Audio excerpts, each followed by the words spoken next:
Alright, so welcome back everybody. So for this video, I'm going to show you guys how to play Point Salad.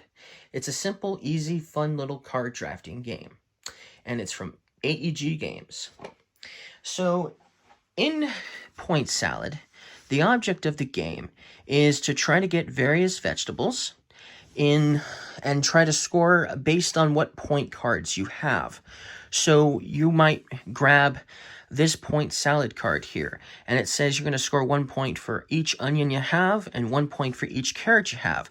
So then that means you want to try to get carrots, you want to try to get onions, basically based on what this Point Salad card has.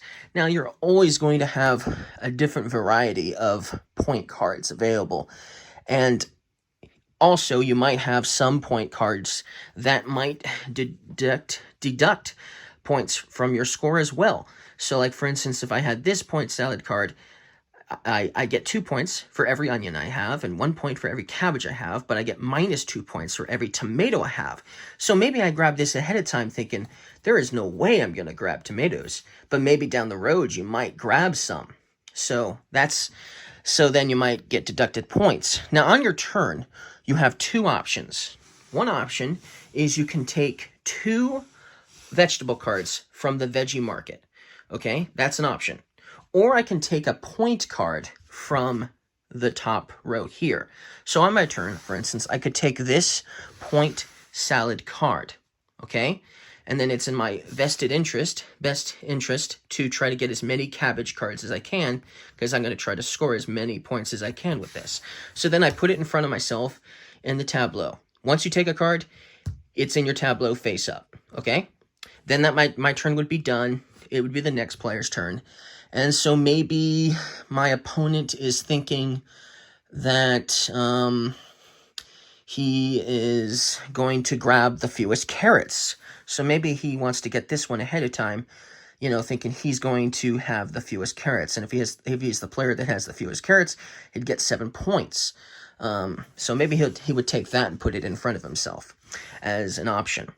Then it would maybe be my turn, and I could, for instance, try to take something that's going to score me some points. So maybe I'll take this cabbage cards because it's going to score me some points that way, right? And then I still have to take another vegetable card with that. So maybe I would take this carrot as well. And then I would place it in front of myself for my tableau, okay? And then once I've taken these vegetable cards, then we just simply refill the column with the pile of cards that go with that column, okay? The game is going to end when every single card has been drafted, okay? And if, you know, one of these rows ever empties out completely, there's probably still going to be some more piles up here that we can refill the veggie market with regardless. So everything, like I said, that's pretty much the full game of how you play. You're basically trying to get as many of a certain variety of vegetables as you can. There's no limit to the amount of Point Salad cards you can have. So, you know, like I said, you only get 1 of these if you decide to take a Point Salad card. But you don't want to get too many of these because you still want to get a lot of vegetables as well. Now, there is one free action you can take on your turn. At any point on your turn, if you haven't done so already, you can turn a Point Salad card that you have into the corresponding vegetable. So, you know, maybe I didn't end up getting any cabbage, but I got a lot of carrots. Ooh, and this gives me an extra carrot, so that could score me some extra points if I didn't have a cabbage to score points with this one, for instance. There might be other reasons, too, that you might want to do this. Like I said, you might have grabbed that card that gave you a minus score, you know, for tomatoes.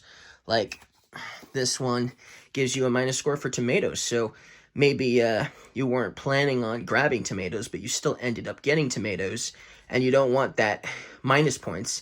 And you probably didn't get very many points with the onions and the cabbage, so you might want to maybe flip this one over as an option, so that way you don't get deducted points. So that might be something to think about. There's going to be definitely a lot of strategies involved with the game. It's very simple to play, simple to learn, but as far as strategizing on which of these Point Salad cards to take, and obviously which combination of vegetables that you should be going for, that is going to take some more time to really, obviously, learn and get used to strategize-wise. But like I said, they're all pretty simple and easy to understand. If you're the player that has the most cabbage with this one, for instance, you get 10 points. There's a lot of different ways to score points. Sometimes you can have a combination of vegetables. So like for every 3 onions you have with this one, you get 8 points. So if you're playing a 2-player game and you had all 6 onions, that's 16 points. So you're going to be scoring tons of points based on what you grab. With this one, if you get for every 2 tomatoes, it's 5 points. You know, with this one, every 3 lettuce, it's 8 points. This one, for every lettuce and tomato you have, it's 1 point. So there's a lot of these. Just tons of ways to score points. It's pretty simple, pretty easy, pretty fun to get into for sure. So that's basically how you play Point Salad. And like I said, you will keep playing until every card has been drafted, obviously. And that's how you play Point Salad. Thank you guys for watching. I hope this helps. Goodbye.